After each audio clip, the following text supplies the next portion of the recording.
ಕಷ್ಟಪಟ್ಟು ಒಂದು ಸೈಟನ್ನಂತೂ ಕೊಂಡ್ಕೊಂಡಿದ್ದಾಯಿತು. ಇನ್ನು ಮನೆ ಕಟ್ಸೋದೊಂದೇ ಬಾಕಿ. ಲೇಬರ್ನ ಎಲ್ಲಿಂದ ಕರ್ಕೊಂಡು ಬರಬೇಕು, ಪಾಯದ ಕಲ್ಲುಗಳನ್ನು ಎಲ್ಲಿಂದ ತಂದು ಹಾಕಬೇಕು, ಮರಳನ್ನು ಯಾವ ಕಂಪನಿಯಿಂದ ತರಿಸಬೇಕು, ಸಿಮೆಂಟ್ ಅಂತೂ ಈಗ ಪೂರ್ಥ ಕಲಬೆರಕೆ ಆಗಿ ಕೂತಿದೆ. ಯಾರನ್ನು ನಂಬಬೇಕು, ಯಾರನ್ನು ಬಿಡಬೇಕು ಅನ್ನುವಂತಹ ಗೊಂದಲದಲ್ಲಿ ನೀವಿದ್ದೀರಾ?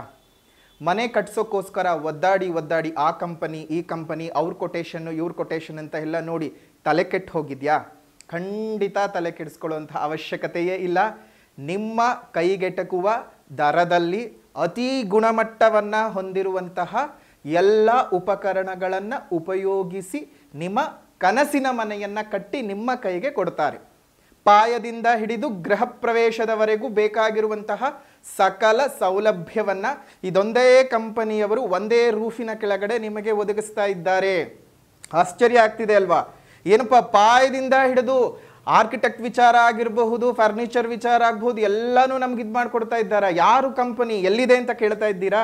ನಮ್ಮ ಬೆಂಗಳೂರಿನ ರಾಜಾಜಿನಗರದಲ್ಲಿರುವಂತಹ KMI ಕನ್ಸ್ಟ್ರಕ್ಷನ್ಸ್ ಕಂಪನಿಯವರು ಒಂದೇ ಸೂರಿನ ಅಡಿಯಲ್ಲಿ ನಿಮ್ಮ ಕನಸಿನ ಮನೆಯನ್ನು ಸಿದ್ಧ ಮಾಡಿಕೊಡ್ತಾರೆ.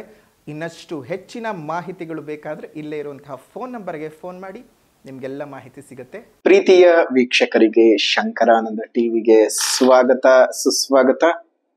ಇವತ್ತಿನ ವಿಡಿಯೋನಲ್ಲಿ ಅಕ್ಟೋಬರ್ ತಿಂಗಳ ಮಾಸ ಭವಿಷ್ಯ ಹೇಗಿದೆ ಅನ್ನುವಂತಹ ಸಂಪೂರ್ಣವಾದ ಮಾಹಿತಿಯನ್ನ ತಿಳ್ಕೊಳ್ಳೋಣ. ಅದಕ್ಕಿಂತ ಮುಂಚಿತವಾಗಿ ಯಾರಾದ್ರೂ ಶಂಕರಾನಂದ ಟಿವಿ ಯೂಟ್ಯೂಬ್ ವಾಹಿನಿಯನ್ನ ಸಬ್ಸ್ಕ್ರೈಬ್ ಮಾಡ್ಕೊಂಡಿಲ್ಲ ಅಂದ್ರೆ ಸಬ್ಸ್ಕ್ರೈಬ್ ಮಾಡ್ಕೊಳ್ಳಿ.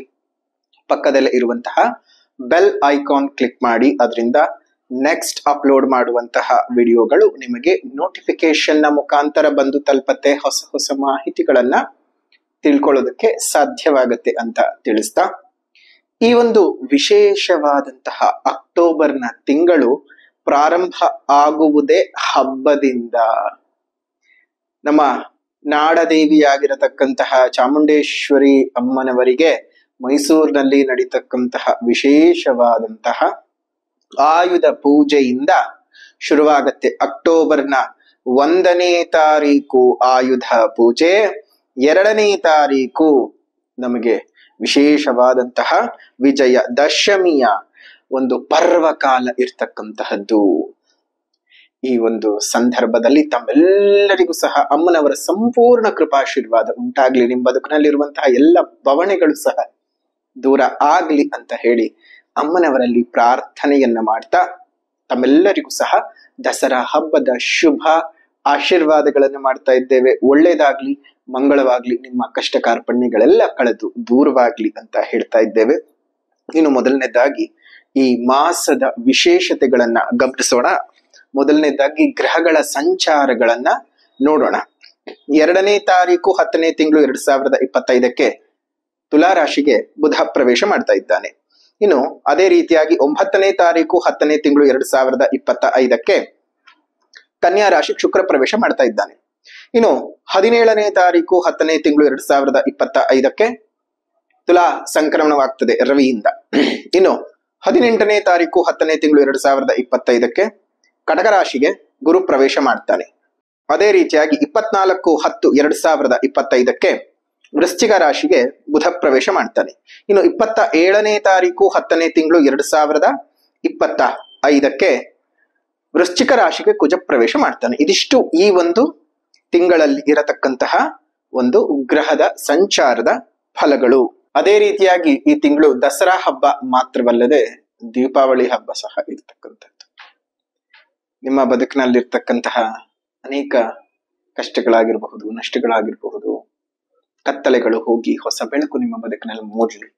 ದೀಪಾವಳಿ ಹಬ್ಬವನ್ನು ಸಹ ವಿಜೃಂಭಣೆಯಿಂದ ಆಚರಣೆ ಮಾಡಿ.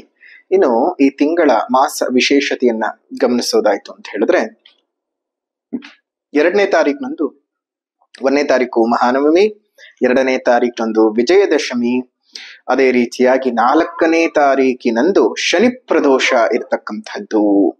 ಶನಿ ಪ್ರದೋಷ ಇರುವಂತಹದ್ದಿದೆ.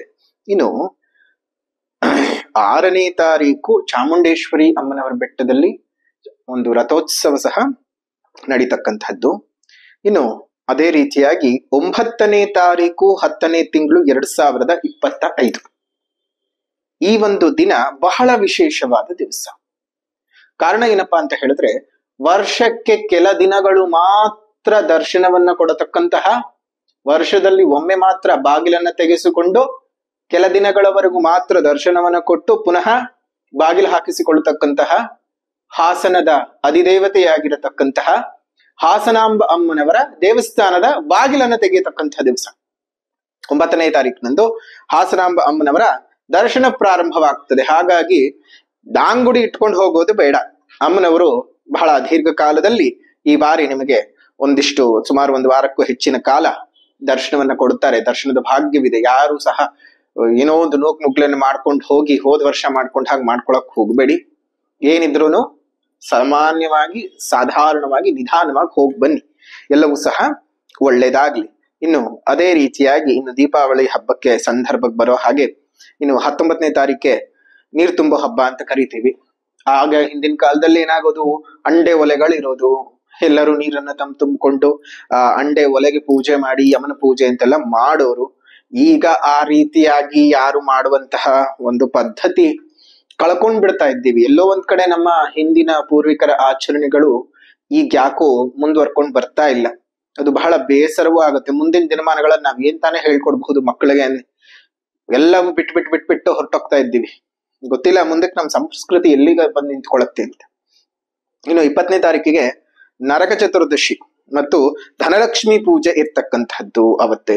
ನೋಡಿ, ಶ್ರೀಕೃಷ್ಣನು ನರಕಾಸುರನನ್ನ ವಧಿಸಿದಂತಹ ಸಂದರ್ಭವನ್ನ ಒಂದು ನೆನಪು ಮಾಡ್ಕೊಳ್ತಾ, ಆ ನರಕನ ವಿಶೇಷವಾದ ನರಕಾಸುರನ ಎಲ್ಲ ವಿಧದ ತೊಂದರೆ ತಾಪತ್ರಯಗಳಿಂದ ಆಚೆ ಬಂದಂತಹ ದಿನವೇ ಆ ನರಕ ಚತುರ್ದಶಿ. ಅದೇ ರೀತಿಯಾಗಿ ಧನಲಕ್ಷ್ಮಿ ಪೂಜೆ, ಅದನ್ನ ಸಂಜೆ ಹೊತ್ತು ಮಾಡ್ತಕ್ಕಂಥದ್ದು. ನಿಮ್ಮ ಜೀವನದ ಸಕಲ ತೊಂದರೆ ತಾಪತ್ರಯಗಳ ನಿವಾರಣೆಗೆ ಧನಲಕ್ಷ್ಮಿ ಪೂಜೆಯನ್ನ ಈ ಒಂದು 20ನೇ ತಾರೀಕಿನಂದು ಮಾಡ್ತಕ್ಕಂಥದ್ದಿದೆ. ಇನ್ನು 21ನೇ ತಾರೀಕು ಬಲೀಂದ್ರನ ಪೂಜೆ ಇರ್ತಕ್ಕಂಥದ್ದು. ನಿಮ್ಗೆಲ್ರಿಗೂ ಗೊತ್ತೇ ಇದೆ ಬಲೀಂದ್ರ ಹೇಗೆ ವಾಮನನಾಗಿ ಶ್ರೀ ಮಹಾವಿಷ್ಣುವು ಬಂದು ಬಲೀಂದ್ರನನ್ನ ಹೇಗೆ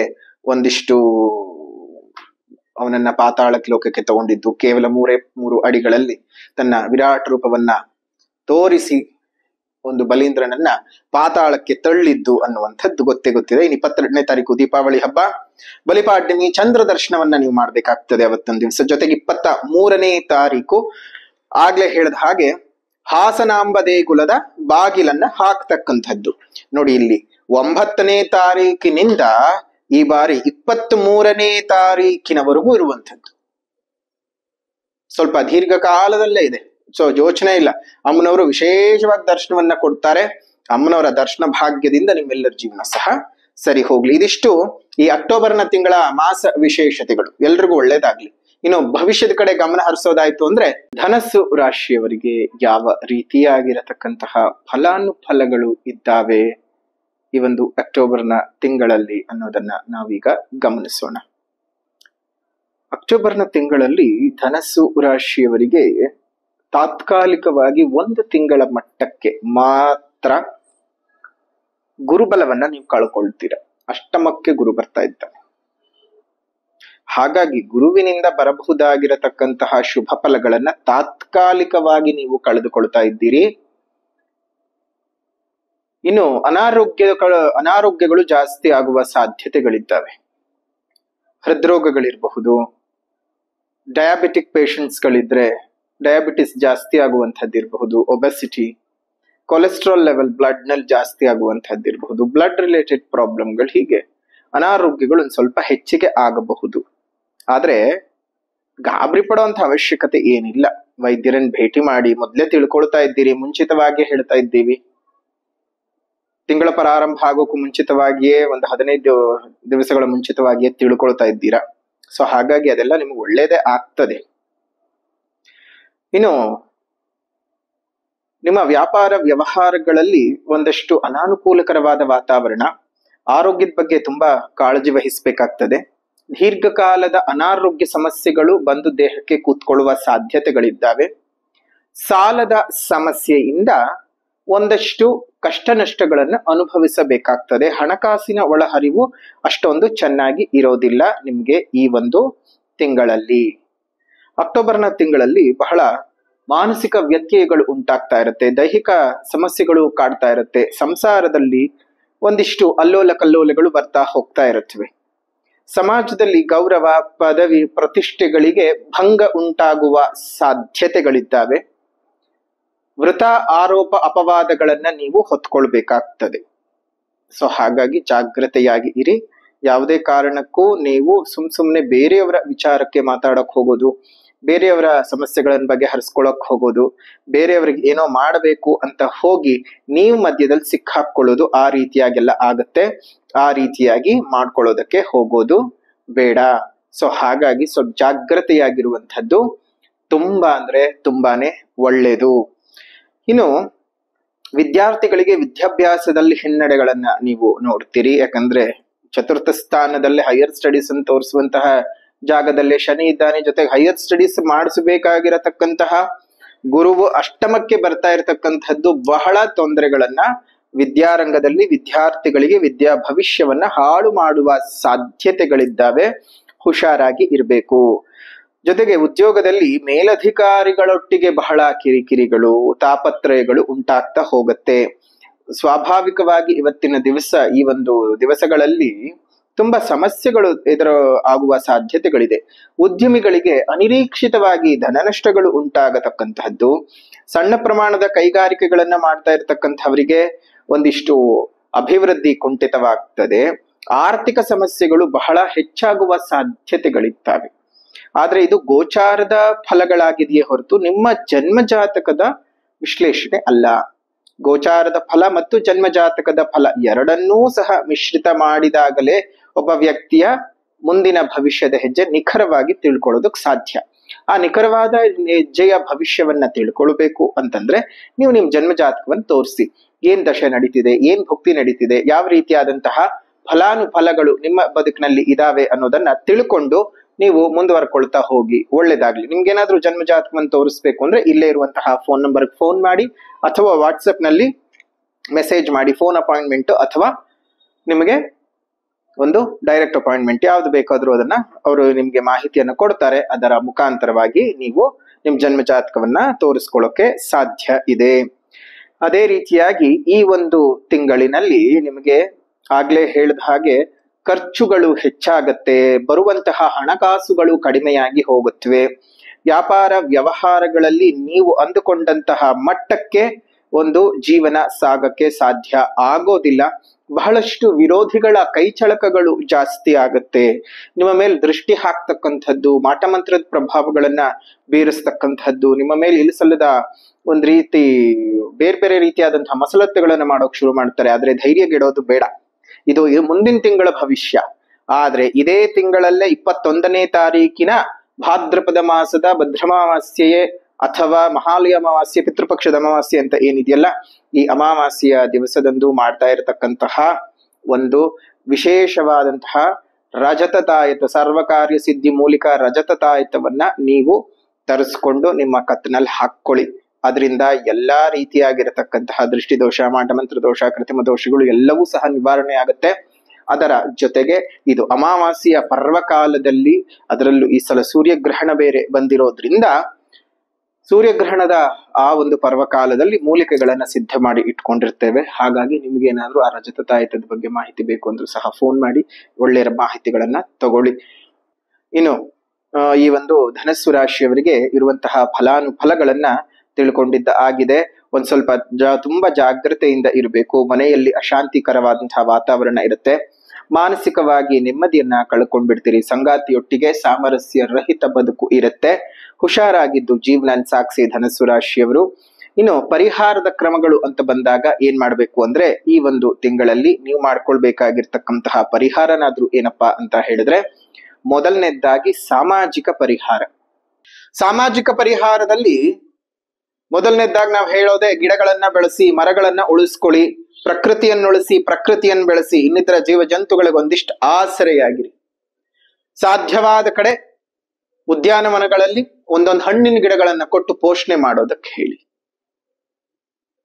ಹಣ್ಣಿನ ಗಿಡಗಳನ್ನ ಕೊಟ್ಟು ಪೋಷಣೆ ಮಾಡಿಸೋದ್ರಿಂದ ಮುಂದಿನ ದಿನಮಾನಗಳಲ್ಲಿ ನಮ್ಮೆಲ್ಲರಿಗೂ ಪ್ರಾಣವಾಯು, ಇಡೀ ಪಕ್ಷಿ ಸಂಕುಲಗಳಿಗೆ, ಪ್ರಾಣಿ ಸಂಕುಲಗಳಿಗೆ ಆಹಾರದ ವ್ಯವಸ್ಥೆಯು ಸಹ ಆಗ್ತದೆ. ನಿಮ್ಮಿಂದ ಒಂದು ಹೊಸ ಪರಿವರ್ತನಾ ಯುಗ ಅನ್ನುವಂಥದ್ದು ಪ್ರಾರಂಭವಾಗ್ತದೆ. ನೋಡಿ, ಒಂದು ಬಿಂದುವಿನಿಂದನೇ ಪ್ರತಿಯೊಂದು ಪ್ರಾರಂಭವಾಗೋದು. ಹಾಗಾಗಿ ನಾನು ಬಿಂದು ಬಿಟ್ರೇನೆ ಮುಂದೆ ಬರೆಯೋಕ್ ಸಾಧ್ಯವಾಗೋದು. ಬರವಣಿಗೆಯ ಮೂಲವೇ ಬಿಂದು, ಕ್ರಿಯೆಯ ಮೂಲವೇ ಬಿಂದು. ಹಾಗಾಗಿ ಸಣ್ಣ ಒಂದು ಕ್ರಿಯೆಯ ಬಿಂದು ನಿಮ್ಮ ಜೀವನದಿಂದ, ಬದುಕಿನಿಂದ ಪ್ರಾರಂಭವಾದ್ರೆ ಎಷ್ಟೆಷ್ಟು ದೊಡ್ಡ ದೊಡ್ಡ ಮಜಲುಗಳನ್ನ ಪ್ರತಿಯೊಬ್ರು ದಾಟ್ಕೊಳ್ತಾ ಹೋಗ್ಬೋದು, ಹಲವಾರು ಜನಕ್ಕೆ ಪ್ರೇರಕವಾಗಿ ನಿಂತ್ಕೊಳ್ಬಹುದು. ಹಾಗಾಗಿ ಸಣ್ಣ ಕೆಲಸ. ಸಾಮಾಜಿಕ ಪರಿಹಾರದ ನಂತರದಲ್ಲಿ ಆಧ್ಯಾತ್ಮಿಕ ಪರಿಹಾರ. ಆಧ್ಯಾತ್ಮಿಕ ಪರಿಹಾರ ಅಂತ ಬಂದಾಗ ಲಲಿತ ತ್ರಿಶತಿ ನಾಮಾವಳಿಗಳನ್ನ ಪಠಣ ಮಾಡ್ತಾ ಇರಿ.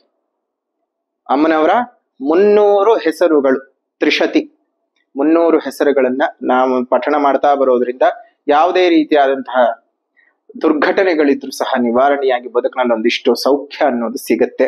ಈ ಸಣ್ಣ ಪರಿಹಾರವನ್ನು ಮಾಡ್ಕೊಳ್ಳಿ. ಶುಭವಾಗ್ಲಿ, ಮಂಗಳವಾಗ್ಲಿ. ಇದಾಗಿತ್ತು ಧನಸ್ಸು ರಾಶಿಯವರ ಅಕ್ಟೋಬರ್ ತಿಂಗಳ ಮಾಸ ಭವಿಷ್ಯ. ವಿಡಿಯೋ ಇಷ್ಟ ಆಗಿದ್ರೆ ಲೈಕ್ ಮಾಡಿ, ಶೇರ್ ಮಾಡಿ, ಕಮೆಂಟ್ ಮಾಡಿ. ಮತ್ತೊಂದು ವಿಡಿಯೋನಲ್ಲಿ ಭೇಟಿ ಮಾಡೋಣ. ಅಲ್ಲಿವರೆಗೂ ನಮಸ್ಕಾರ. ಲೋಕ ಸಮಸ್ತ ಸುಖಿನೋ ಭವಂತು, ಸಕಲ ಸನ್ಮಂಗಳಾನಿ ಭವಂತು, ಸರ್ವೇ ಜನಾಃ ಸುಖಿನೋ ಭವಂತು, ಸಮಸ್ತ ಸನ್ಮಂಗಳಾನಿ ಭವಂತು.